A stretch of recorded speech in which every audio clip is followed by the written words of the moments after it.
শ্যামলা মাতরম বন্দে মাতরম।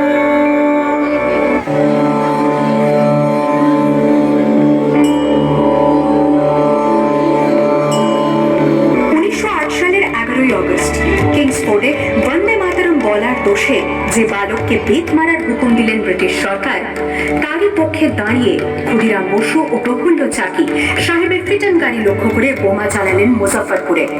সাহেব নিহত হলেন না, তবু নাবালক ক্ষুদিরামকে ফাঁসির হুকুম দেওয়া হলো।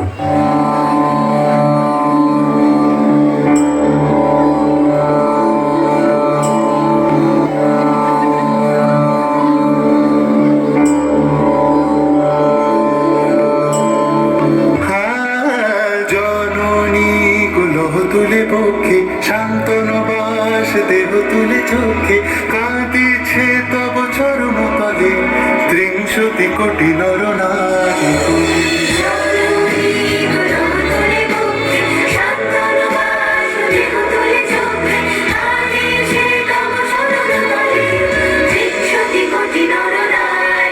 যারা স্বর্গগত তারা এখনো জানে স্বর্গের চেয়ে প্রিয় জন্মভূমি। এসো স্বদেশ তোদের মহাদীক্ষালো সেই মৃত্যুঞ্জয়ের চরণজমি। যারা জীর্ণ জাতির বুকে জাগালো আশা, মন মলিন মুখে জগালো ভাষা।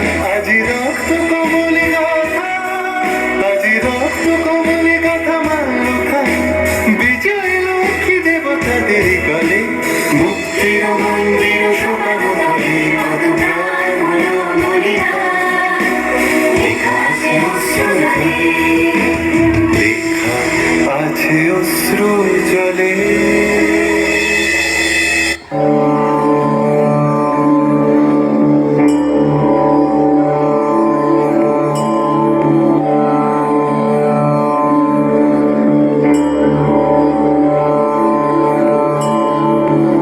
সেপ্টেম্বর 1915 ইংরেজদের সঙ্গে সম্মুখ সমরের স্বাধীনতা ছিনিয়ে নিতে অস্ত্র আনার পরিকল্পনা করেন যতীন্দ্রনাথ মুখোপাধ্যায়। বালেশ্বরী সঙ্গীদের নিয়ে জাহাজ থেকে সেই অস্ত্র নামাতে গেলে ইংরেজ বাহিনী তাদের ঘিরে ফেলে। বুড়িপালমের তীরে লড়াই বাঁধে বিরাট ইংরেজ বাহিনী বনাম বাঘা যতীন ও তার 4 সতীর্থদের। এককালে শুধু ভোজালি হাতে যিনি বাঘ মেরেছিলেন, সেই বীর সেদিন লুটিয়ে পড়লেন।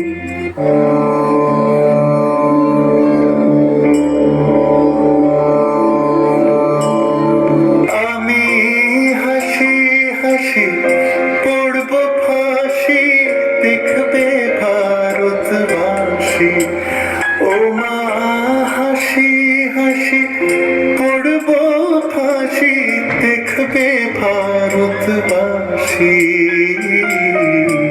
একবার বিদায় দে মা, ঘুরে আসি।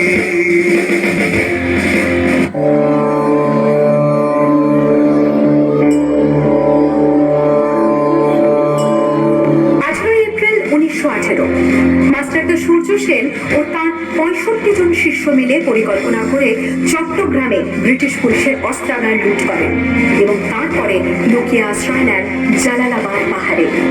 এর 4 দিন পর ব্রিটিশ বাহিনী খুঁজে বার করে মাস্টারদা ও তার সঙ্গীদের। সেদিনের অস্তমিত সূর্য ছিল সূর্য সেনের রক্তের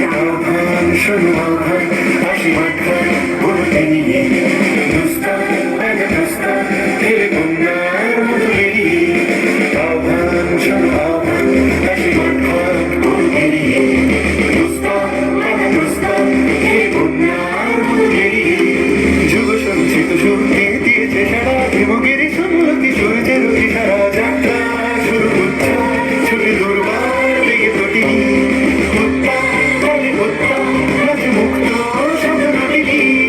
যাত্রা শুরু হচ্ছে ছুটি দুর্বার দিকে প্রতি মুক্ত শব্দটি।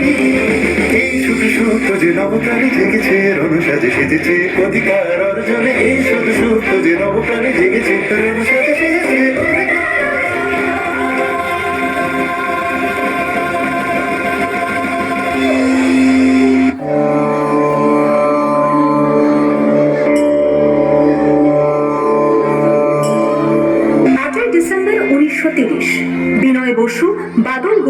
দীনেশ গুপ্ত।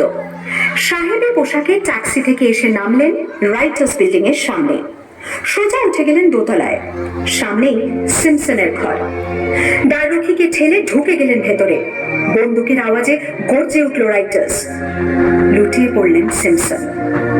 এরপর রাইটার্স বিল্ডিং এর অলিন্দ বারবার গর্জে উঠল বিপ্লবীদের গুলির শব্দে। তারপর টেগার্ড সাহেব তার বাহিনী নিয়ে ঘিরে ফেললেন বিনয়ের বাদল দীনেশকে।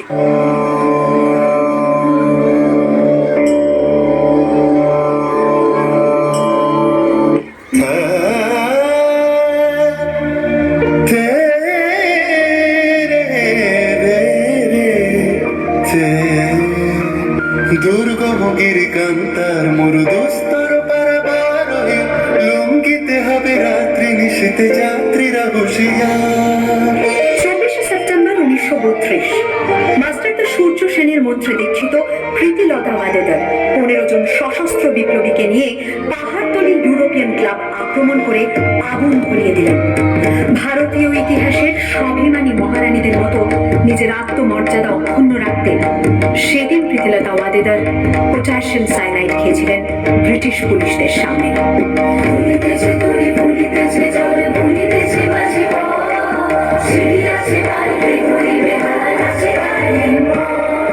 কে আছো জোয়ান হও আগুয়ান থাকে যে ভবিষ্যৎ, এ তুফান ভারী দিতে হবে পারি নিতে হবে তোরে পার।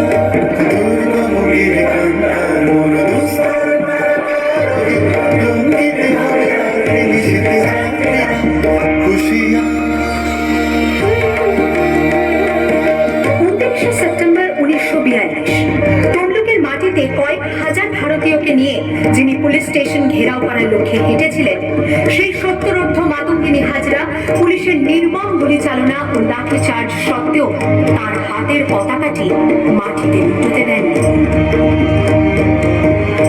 আর ঠিক তার পরের বছর 1943-এর 30শে ডিসেম্বর জাপান সরকারের অধীনে থাকা আন্দামান দ্বীপ সেদিন হস্তান্তর করা হলো ইন্ডিয়ান ন্যাশনাল আর্মিকে। পোর্টব্লেয়ারের মাঠে তিরঙ্গা পতাকা তুললেন সুভাষচন্দ্র।